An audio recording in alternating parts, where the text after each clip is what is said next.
Transforming complexity. So I want to begin by just talking a little bit about that word complexity. I want to just clarify this. I'll repeat this at the end as well. That complexity is not the same thing as intricacy. Intricacy has many nuances, and the wider your heart awareness opens, the more nuances you are able to see and hold. And in a way, as your heart opens to life, nuances are resolved in the field of that expanded sense of soul.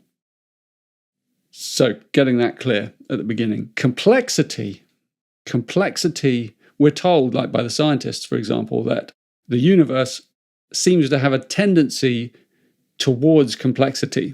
So if you think about, when cells multiply, they multiply and keep on expanding and becoming more complex, and then the organism becomes more complex, and then that's how it grows. That's how something as simple as a single cell multiplies into a multi-celled, much more complex being, right? And so life itself it has this appearance of becoming more and more complex. It's not entirely true. It's true to one view. To the enlightened view, to an awakened view, the opposite is true. In other words, the wider and more clearly we see the universe, the simpler everything becomes, because we start to see the self-replicating fractal patterns and universal codes that underpin everything. So everything then we see as this incredible sacred geometry. And then everything becomes really clear and really simple to that higher mind. So complexity then is not about that. Complexity is the frequency of forgetting. It's when we forget. It's when we forget what is essential in life, and we begin to grapple with the inessential. Once when I was doing a retreat many, many years ago at a Tibetan monastery called Samye Ling in the northern part of England, a monk, I had this bracelet, this necklace on me, and it had a Celtic cross here, and I wore it for a while. And this monk came up to me, and he was looking at my necklace here, this Celtic cross. And he just said to me, he pointed to the outside of the cross, and he said, "Don't get lost in there." And he pointed to the inside of the cross, and he went, "That's where you need to be." And I never forgot it. In fact, I may not have repeated it since this moment, and this was probably 40 years ago or something. But it was a powerful moment, when someone delivers an essential truth to us. And that's us in the world.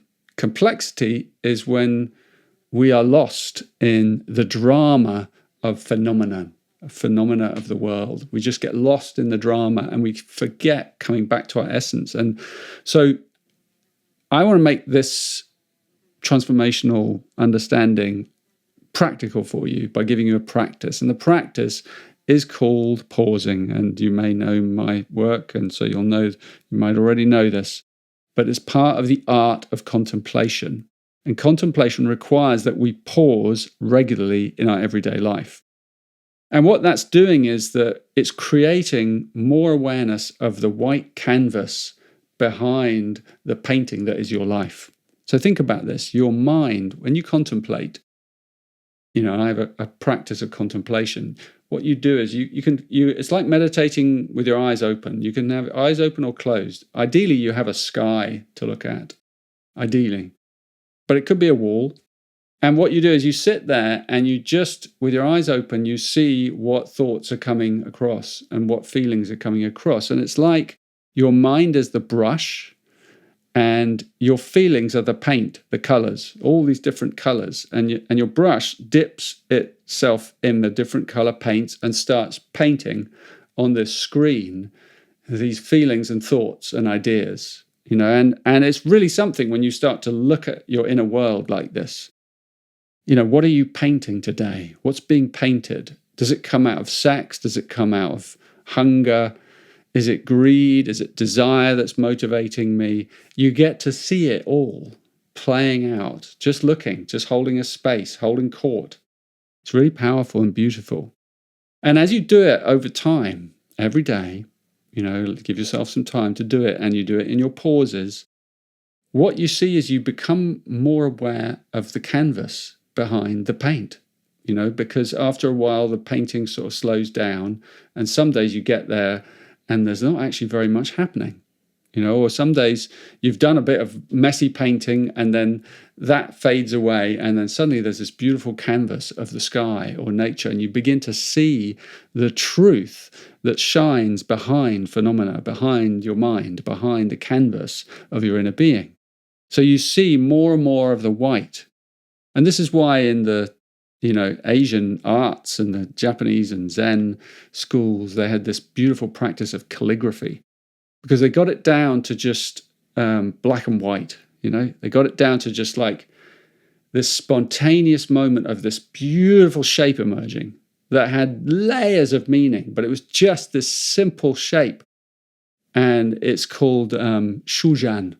That's the expression. Shujan means self spontaneously arising, the purity of self spontaneously arising, where you see straight to the core.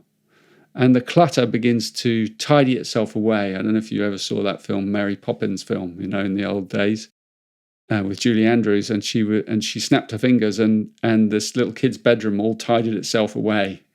That's what happens when you begin to refine the art of contemplation. Slowly, on their own, your mind clutter starts to tidy itself away, and then you start to see the core that's left. And that naturally, that complexity, as it falls away, and that inner clarity starts to emerge in your being, your outer life starts to follow your inner life, because there's a law where energy follows thought, where energy follows the inner impulse. So your life begins to ring out with this beautiful quintessence. So complexity gives way to this incredible quintessence. And that quintessence enables you to hold the nuances, the multiple million, multidimensional nuances of life. So you're actually able to hold more nuance and more complexity, but it's not complexity, the vastness of nature and all its forms and their interconnectivity and their fractal workings. You begin to see the geometries that hold it all together, that underpin everything. You don't just see them, you feel them. You're right in the core. You're no longer out in the phenomena world. You're right, and you'll be playing there for sure, but you've got this core of beautiful simplicity.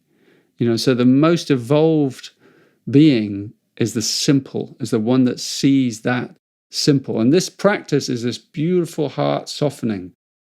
So as we soften our heart and we open our mind, this quintessence is born inside us. And one final thing to say about it is that the quintessence, when we experience it, this inner radiance that emerges naturally from us, it's not kind of cold and clinical and sort of Zen-like in that way.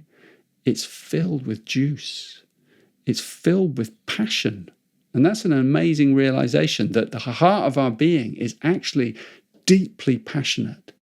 It's not this empty kind of state. It's those shapes, those calligraphy shapes that they're filled with passion.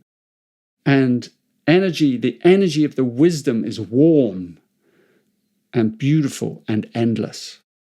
And that's how we hold the nuances of nothingness, as I sometimes call them, within our being. And, we get to that state of quintessence through complexity.